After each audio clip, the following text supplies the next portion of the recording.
Welcome to the Slop Farm. Enjoy the video. In this video, I will help you play Good Days on electric guitar. We'll start by getting your instrument ready, ensuring it's in standard tuning.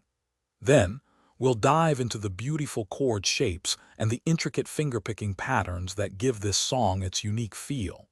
Get ready to explore the three main sections and bring this amazing track to life on your guitar.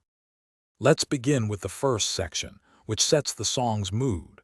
You'll form an E major 7 chord by barring the 7th fret. Use your picking hand to pluck the low E and B strings simultaneously, then follow with the G, D, and A strings.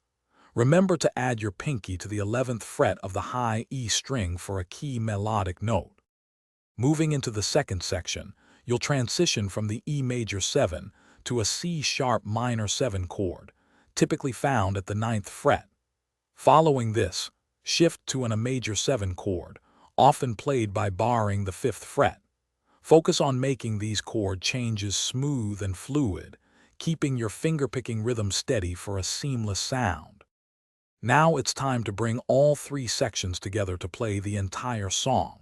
Focus on smooth transitions between each part, paying attention to the subtle dynamic changes that give Good Days its emotional depth. Consistent practice, even for just 15 minutes daily, will help build the muscle memory needed to play this beautiful piece confidently. Thanks for watching. Consider subscribing if we helped you today.